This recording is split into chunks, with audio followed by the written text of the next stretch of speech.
Meus amados irmãos, eu quero convidá-los a abrirem a Bíblia de vocês no Salmo de número 1. Salmo 1. Salmo de número 1.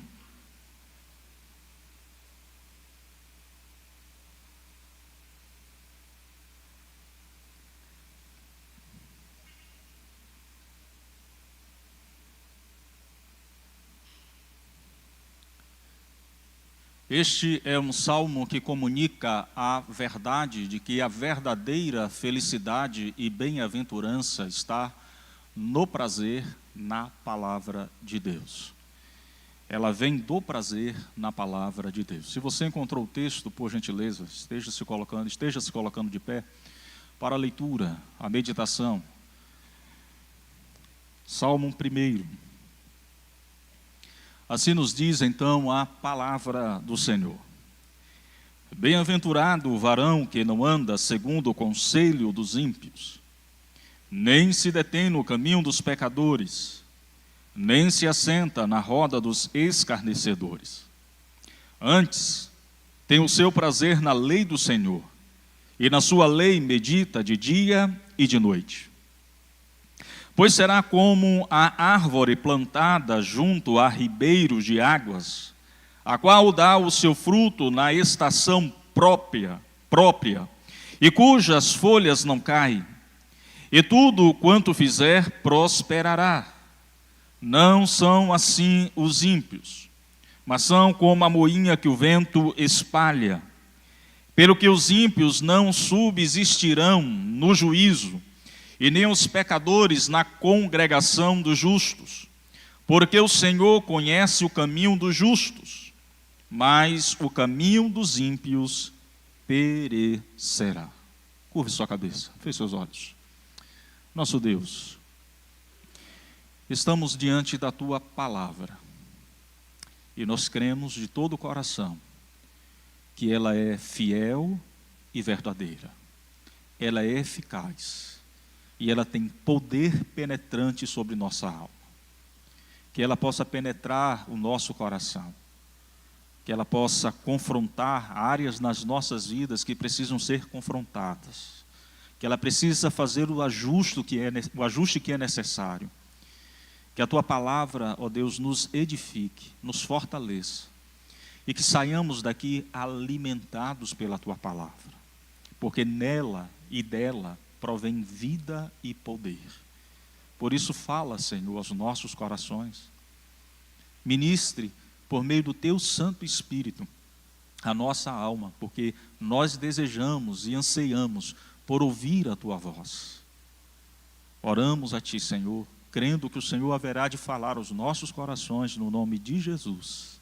Amém. Podeis assentar, meus queridos irmãos.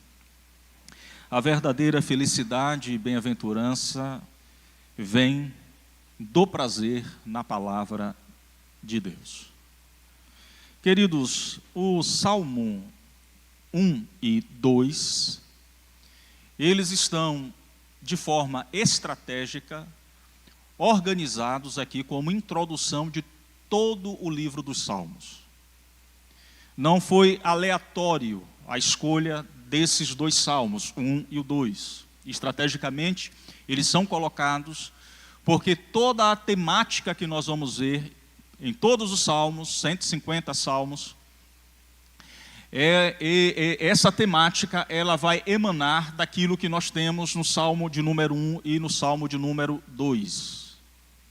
Então, nós temos nesses dois salmos a mensagem principal de todo o conjunto que nós temos aqui no livro dos Salmos. O Salmo de número 1 trata como importância a palavra de Deus, isto é, a primazia na palavra de Deus. O Salmo 2 vai trazer como mensagem a supremacia de Cristo, a palavra que se fez carne. Então, o Salmo 1 aponta para a primazia da palavra, o Salmo 2 aponta para a supremacia de Cristo. O Salmo 1 nos ensina que a nossa vida, a nossa devoção, O nosso culto, a nossa adoração, as nossas orações, elas precisam estar centradas na palavra, enraizadas na palavra, arraigadas na palavra. E o Salmo 2 vai nos mostrar que o nosso culto, a nossa adoração, o nosso louvor, as nossas reuniões, o nosso clamor precisam estar focadas na pessoa de Cristo. Então, esses dois salmos estão estrategicamente abrindo todo o conjunto que nós temos nos Salmos. Isto porque o livro dos Salmos, na verdade, é uma espécie de agrupamento de livros. Nós temos aqui um conjunto de 5 livros que compõem os Salmos.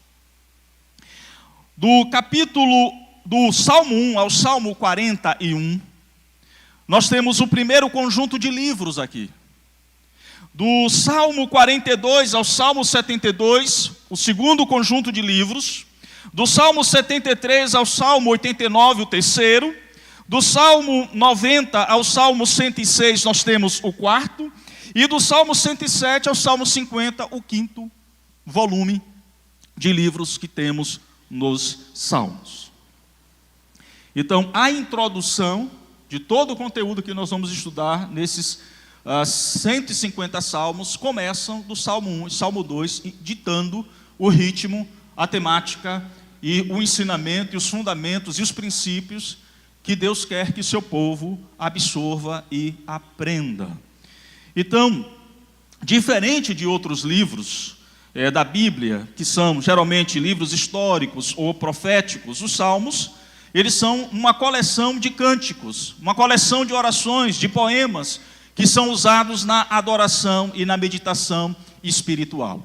Diversos autores foram responsáveis pela composição dos salmos que nós temos aqui, salmos esses que foram escritos mais ou menos por volta de 700 anos antes de Cristo, e foi utilizado pelo povo de Deus nos seus cultos, na sua adoração e também na peregrinação, enquanto eles iam se deslocando até o lugar considerado como lugar santo para a adoração coletiva ao Senhor. O Salmo primeiro, que é o Salmo que nós vamos focar aqui esta manhã, que é o Salmo do nosso interesse nesta manhã, ele serve como um portal para toda a coleção, que vai introduzir a ideia de 2 caminhos: o caminho dos justos e o caminho dos ímpios, o destino dos justos e o destino dos ímpios. E esse salmo traz uma espécie de dualismo. Ele vai falar dos justos e vai falar dos ímpios. Ele vai trazer um contraste que é claro aqui, relacionado ao caminho que o justo trilha e o caminho que os ímpios trilham. O deleite dos justos e o prazer dos ímpios. O caminho dos ímpios como sendo o caminho instável e destinado à destruição, e o caminho do justo como tendo como prazer, base fundamental para a sua vida e sua existência, a palavra de Deus, a lei de Deus. Logo, a verdadeira felicidade e a verdadeira bem-aventurança vem do prazer na meditação contínua na palavra de Deus, diária da palavra de Deus. É isso que o Salmo 1 traz como mensagem principal. Se você talvez não se lembrar de boa parte da divisão, estrutura que nós vamos trabalhar aqui esta manhã, mas se você conseguir captar a mensagem principal do Salmo, você vai desfrutar de valores e princípios profundos que esse Salmo nos transmite. Então, a verdadeira felicidade e bem-aventurança, ela vem do prazer na palavra de Deus. Nós temos aqui uma estrutura muito interessante, porque nessa estrutura interessante, o Salmo vai apresentar o que esta palavra, ela gera e ela provoca. Vai mostrar que a palavra, ela vai dirigir os passos dos justos. Você vai ver isso do versículo 1 ao versículo 2. A palavra, ela define também a postura dos justos em contraste com a postura dos ímpios, versículo 3 ao versículo 4. E a palavra, ela faz uma distinção entre a posição dos justos e a posição dos ímpios. Isso nós vemos no versículo 5 e versículo 6. E isso vai servir como base daquilo que nós vamos explorar por todo o Salmo, as lutas, adoração, lamentações, louvor, que nós vamos ter aqui nesse conjunto que nós chamamos do livro dos Salmos. Aqui o Salmo 1 vai apresentar um exemplo claro de como nós devemos viver uma vida que agrada a Deus.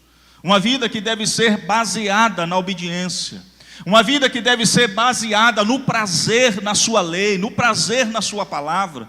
E o Salmo vai também destacar a importância da palavra de Deus. O salmista aqui, ele vai nos convidar.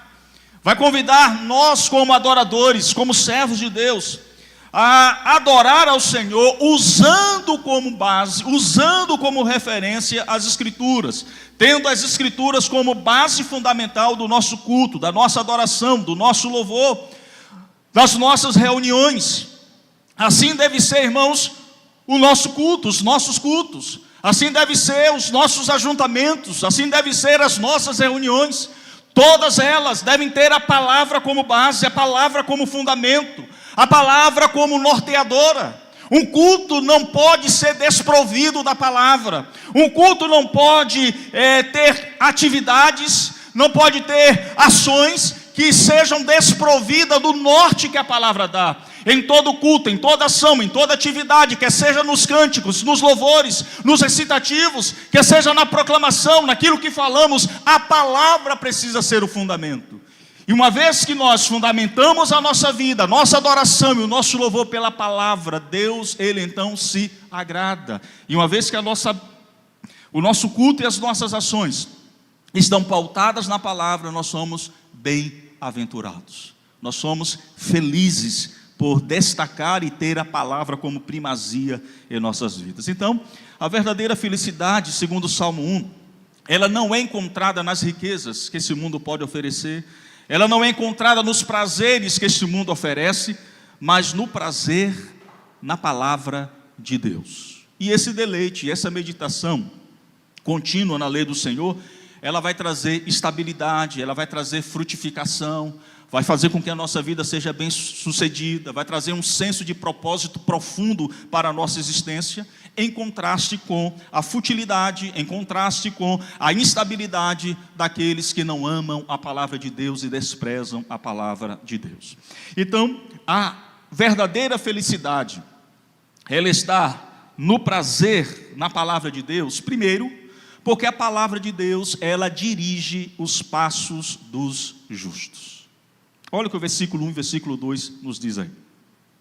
Bem-aventurado o varão que não anda segundo o conselho dos ímpios, nem se detém no caminho dos pecadores, e nem se assenta na roda dos escarnecedores. Antes tem o seu prazer na lei do Senhor, e na sua lei medita de dia e... Então perceba que o versículo 1 vai descrever um homem bem-aventurado. Quem é o homem bem-aventurado? O homem bem-aventurado é aquele que vai evitar algumas coisas. O homem bem-aventurado é aquele que vai deixar de fazer algumas coisas, porque o Salmo começa com aquilo que o homem deve deixar de fazer se ele quer ser bem-aventurado. Perceba que nós temos aqui um advérbio de negação, não. Então um homem feliz é um homem que primeiro deixa de fazer algo. E o que é que ele deixa de fazer? O texto diz que ele não anda nos conselhos dos ímpios, ele não se detém no caminho dos pecadores, e ele não se assenta na roda dos escarnecedores. Então, para o homem ser bem feliz, ele precisa deixar de fazer essas coisas, deixar de ouvir conselhos de ímpios.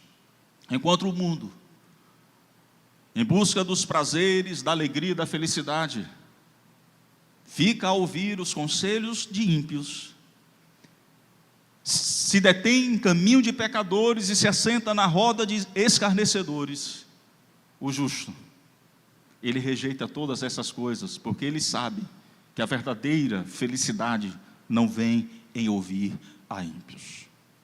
Nós estamos vivendo em um tempo, nós estamos vivendo em uma geração, nós estamos vivendo dias em que muitos estão dando ouvidos às ideologias de ímpios.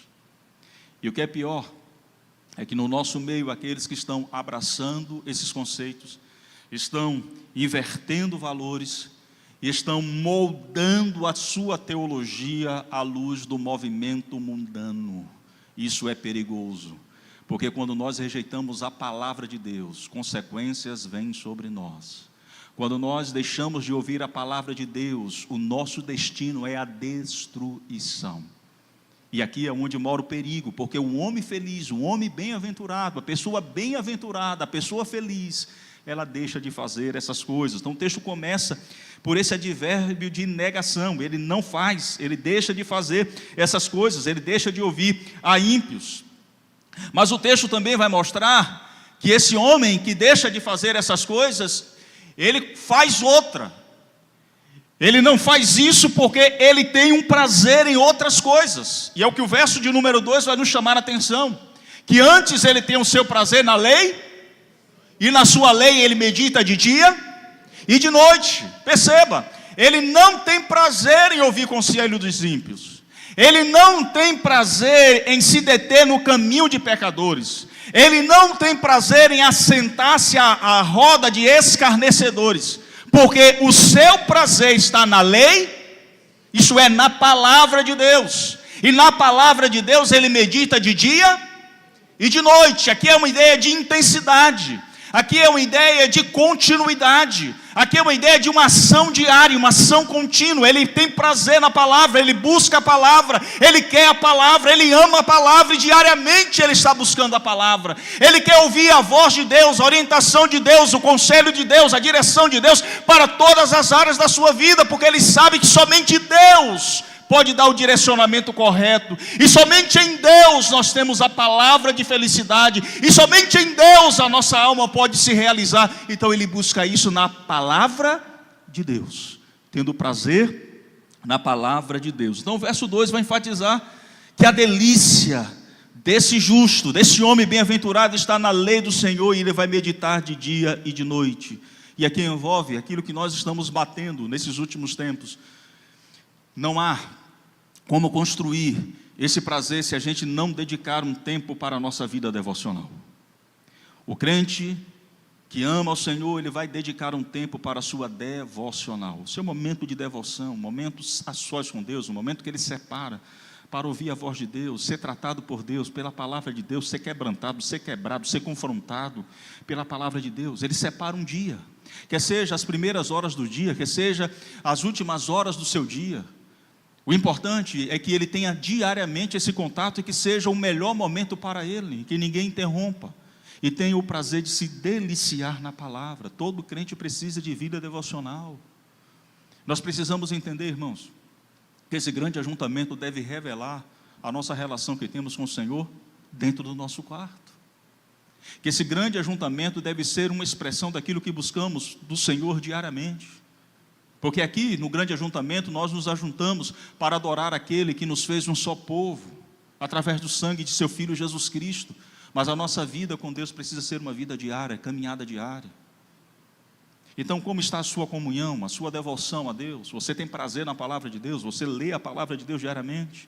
Você tem a palavra de Deus como bússola moral e espiritual para a sua vida, como guia justo para a sua vida, que você trilha a sua jornada diária, afastando-se do mal e sempre se aproximando de Deus? É a palavra essa bússola para a sua vida? Eu me recordo daquilo que encontramos no Salmo 119, versículo 105, que diz: lâmpada para os meus pés é a tua palavra, e luz para os meus caminhos. Porque a palavra é bússola, ela orienta, ela dirige, ela dá o norte, ela dá o tom que nós precisamos. Às vezes nós enfrentamos lutas, às vezes nós enfrentamos dificuldades, e muitas vezes, na verdade, nós enfrentamos dificuldades. Por vezes nós nos deparamos com conflitos existenciais, conflitos morais, conflitos espirituais, e somente por meio da palavra nós vamos ter o norte certo, o norte de Deus. Por isso nós não podemos desprezar a palavra.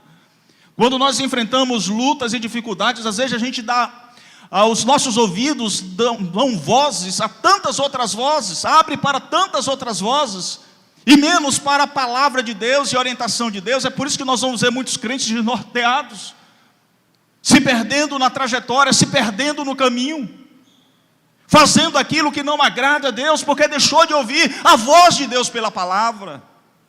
Então nós precisamos resgatar isso. Essa é a orientação de Deus ao seu servo Josué, quando estava sucedendo Moisés. Ele vai dar a receita a Josué de sucesso. Ele vai dizer a Josué: se você quiser ser bem sucedido, preste atenção no que eu vou lhe dizer. Isso nós encontramos em Josué 1:8, quando ele diz: não cesse de falar deste livro da lei. Antes medita nele de dia e de noite, para que tenhais cuidado de fazer segundo tudo quanto nele está escrito.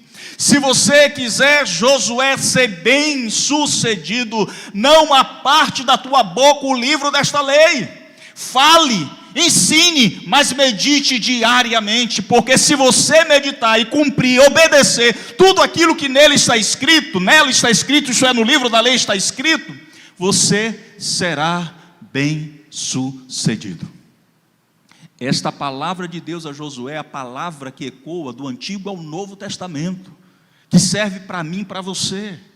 Se nós queremos ser bem sucedidos, como pais, como filhos, como bons cidadãos, como bons funcionários, como bons patrões, se nós queremos ser bem-sucedidos na nossa vizinhança, na nossa relação espiritual, queremos ser bem-sucedidos como servo de Deus, na igreja de Deus, nós precisamos meditar na palavra e obedecer à palavra de Deus.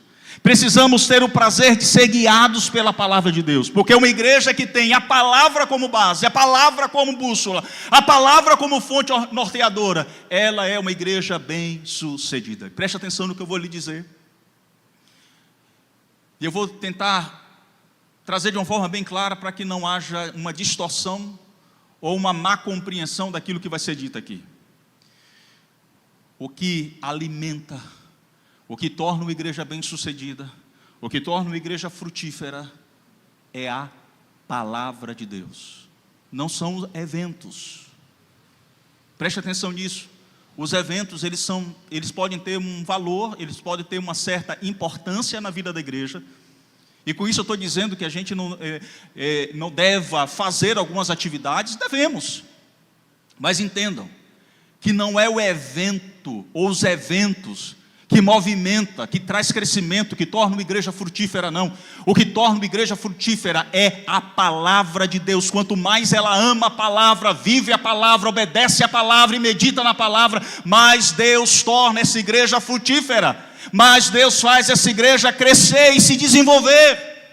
Porque é pela palavra que Deus decidiu, desde o início, gerar vida no coração dos homens. Porque é pela palavra que Deus decidiu, desde o início, trazer transformação aos corações. É por isso que Jesus é o verbo, a palavra encarnada que veio gerar vida. É pela palavra, irmãos, que pecadores são chamados ao arrependimento. É pela palavra, irmãos, que nós somos chamados à santificação. É pela palavra, irmãos, que nós somos movidos pelo poder de Deus na multiplicação de discípulos. É pela palavra que Deus traz crescimento à igreja. Então, quanto mais amarmos a palavra, quanto mais vivermos a palavra, mais nós vamos crescer e mais seremos bem-sucedidos.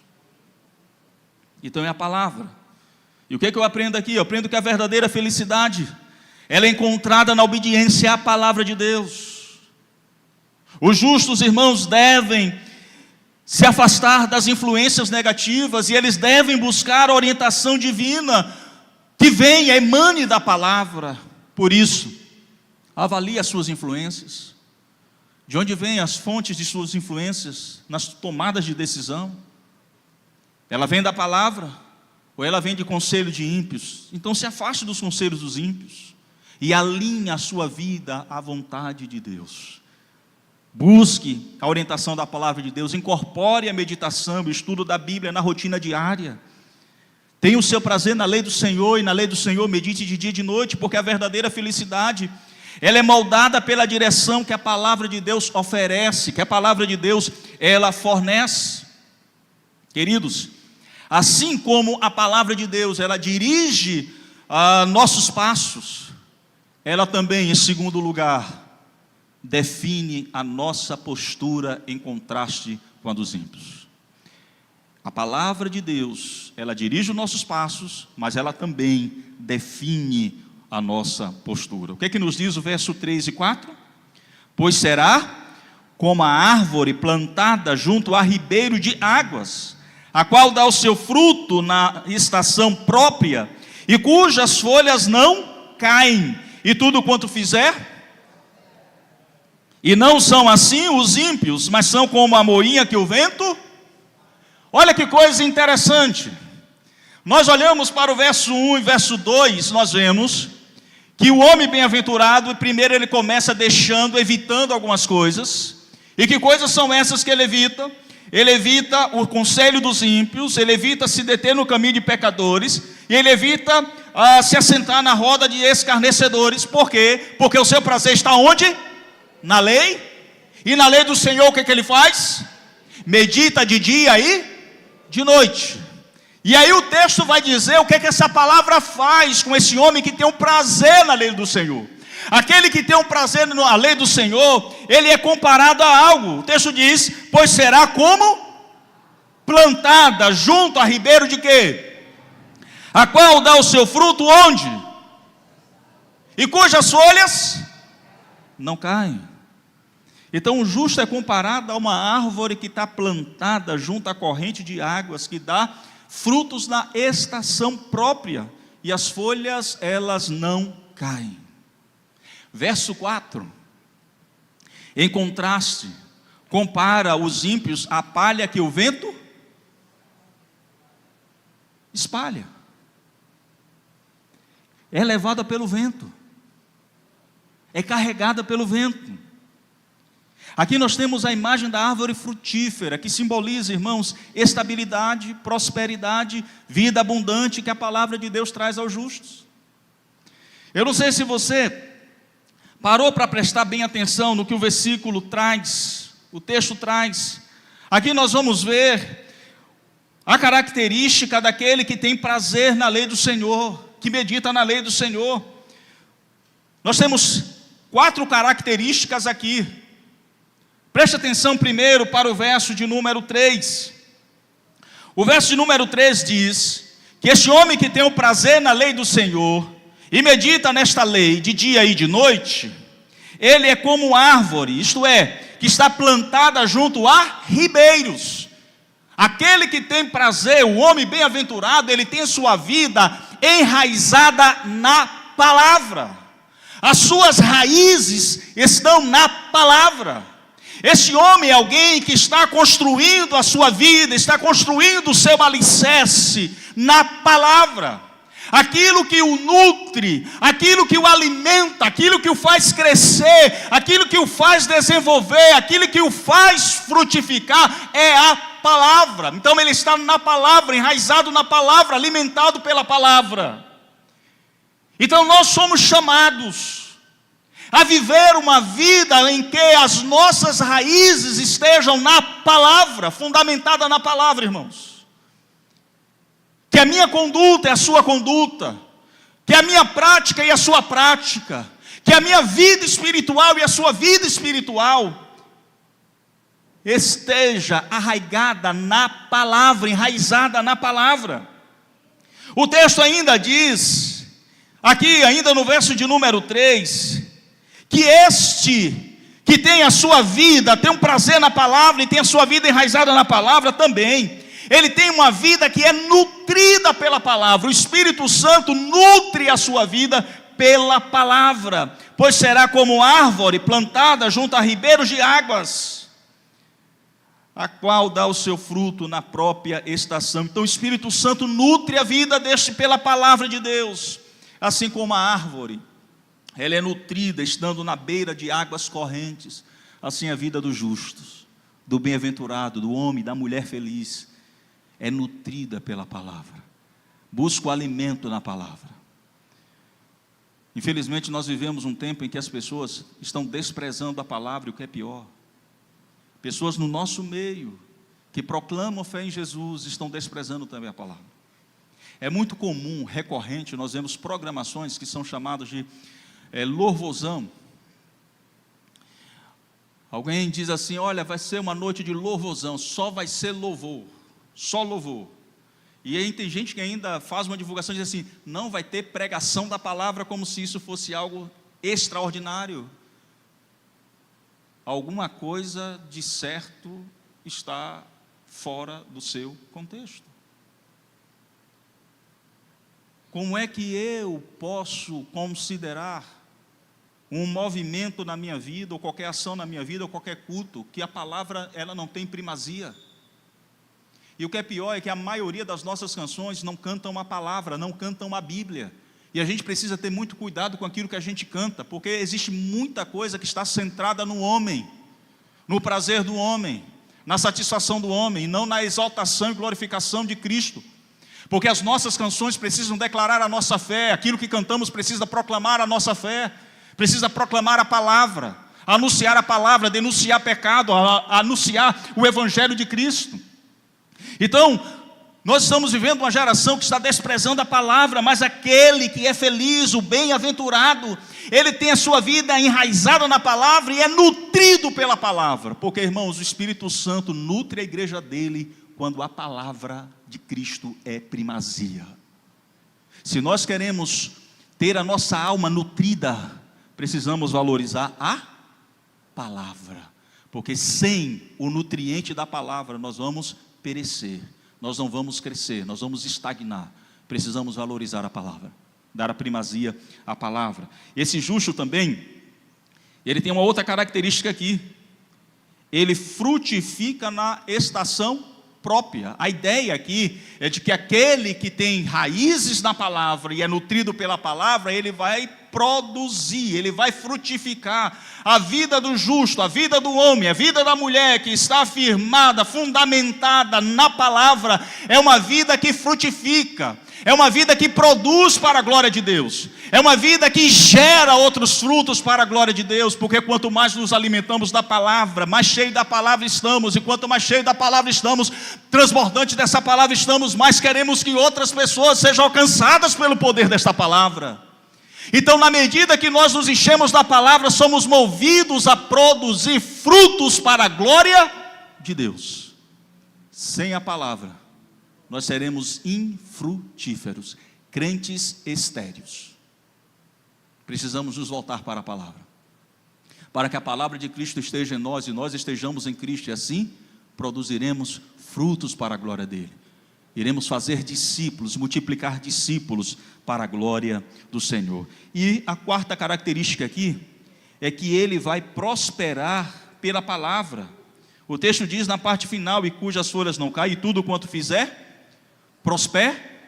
Há uma outra versão que diz assim: e será bem-sucedido. Porque prosperidade aqui não está associada a bens materiais. A prosperidade aqui está associada a ser bem-sucedido naquilo que se fizer. É a mesma orientação que Deus dá a Josué. Você quer ser bem-sucedido? Ouça a minha palavra, viva pela minha palavra, se alimente da minha palavra. E aí quando você olha para aqui o texto, ele vai dizer exatamente isso: que tudo quanto ele fizer, prosperará, será bem-sucedido. Irmãos, prosperidade vem na vida da igreja quando a palavra de Deus tem primazia. Precisamos ser bem-sucedidos naquilo que nós vamos fazer. Fomos chamados para fazer discípulos. Fomos chamados para proclamar a glória de Cristo neste mundo. Fomos chamados para anunciar o evangelho de boas novas de Jesus Cristo. Fomos chamados para convocar pecadores ao arrependimento. Fomos chamados para anunciar e também denunciar o pecado deste mundo. Nós somos chamados para que Jesus Cristo seja engrandecido. Mas nós só seremos bem-sucedidos se nós estivermos firmados na palavra. Sem ela, nada do que nós vamos fazer vai ter fruto, nada. E aí vem um contraste. E é interessante porque esse contraste vai nos mostrar qual é a natureza dos ímpios. O texto diz: não são assim os ímpios, mas são como a moinha que o vento, contrário daquele que está com sua vida enraizada na palavra e é bem frutífero, bem sucedido. Os ímpios são como o moinho em que o vento espalha suas folhas, o vento leva. Queridos, a vida do justo está enraizada na palavra, ela é produtiva, ela é cheia de propósito, mas aquele que despreza a palavra é como folhas que são carregadas pelo vento. Quanta gente que vem e vão, que participam de vários movimentos e atividades, mas não conseguem se firmar, porque a vida delas a vida não está firmada ou enraizada na palavra. Às vezes se fundamenta em tantas outras coisas, entre um movimento e outro, então é carregada por vento de doutrinas.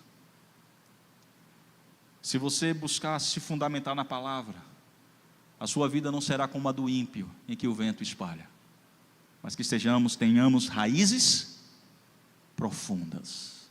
Raízes profundas.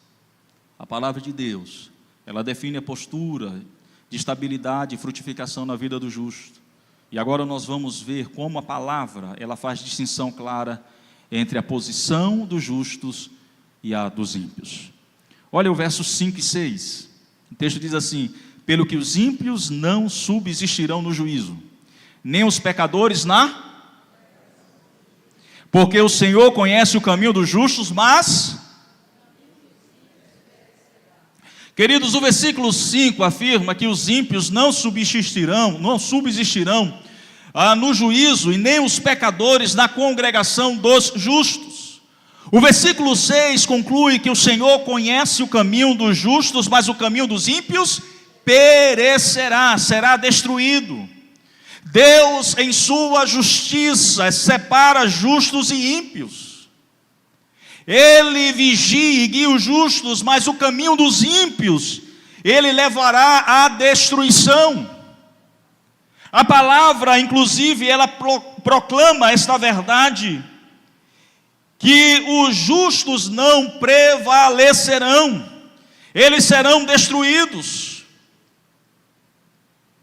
Vemos aqui que o justo, ele é feliz, mas o ímpio, ele em primeiro lugar não receberá a justificação que vem do Senhor, porque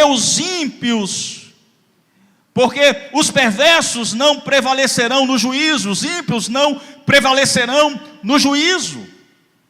O texto vai dizer que eles não vão desfrutar da comunhão. Verso 5 também diz: e nem os pecadores na congregação dos justos. E terceiro, eles receberão a condenação eterna. Verso 6, pois o Senhor aprova o caminho dos justos, mas o caminho dos ímpios leva à destruição. Quando a gente vai para Mateus 25, 32, o texto diz: e todas as nações serão reunidas diante dele, e separará uns dos outros, como o pastor separa dos bodes as ovelhas. Aqui traz uma ideia de juízo, que no grande dia, o justo juiz, ele haverá de separar os justos dos injustos, e os justos haverão de receber o galardão do Senhor, mas os ímpios, a condenação eterna. Porque, irmãos, não se engane, Deus, ele não se deixa escarnecer, porque aquilo que o homem plantar, ele vai ceifar, colher. Deus é justo.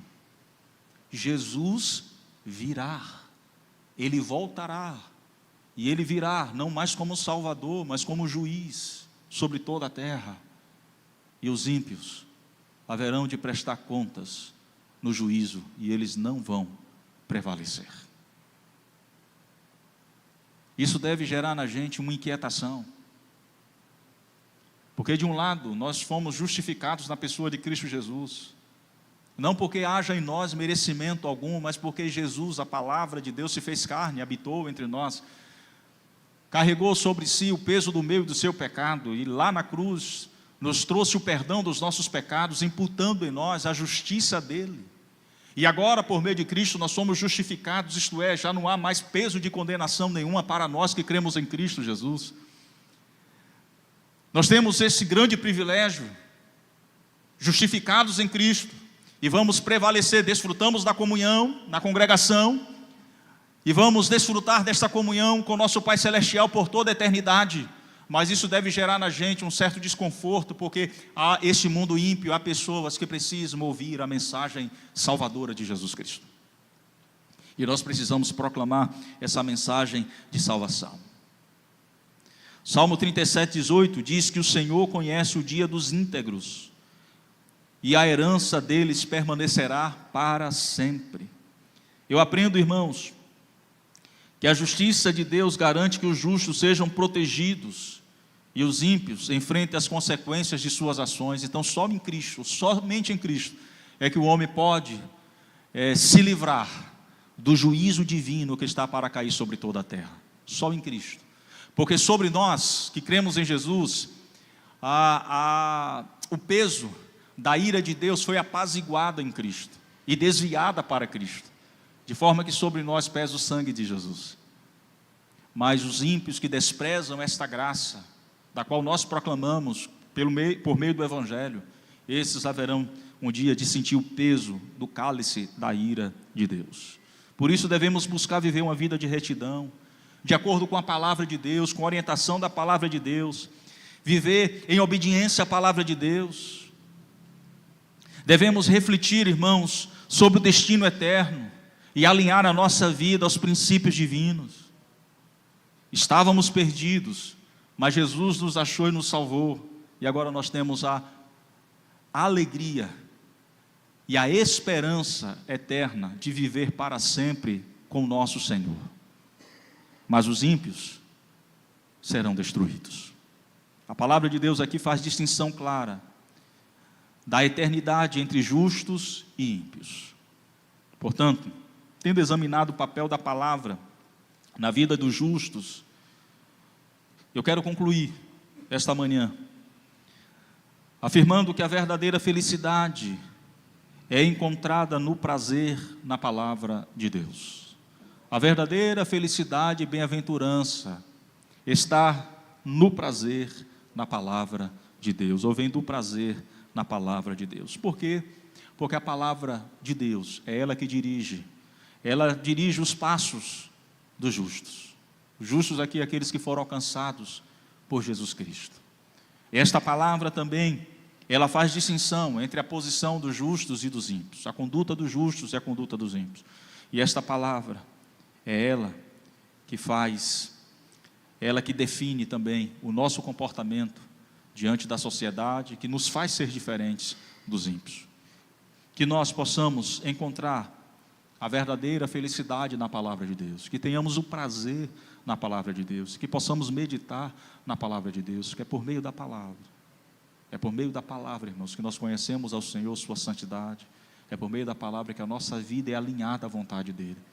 E quanto mais amarmos a palavra, mais bem-sucedidos nós seremos em qualquer área da nossa vida, principalmente na vida espiritual.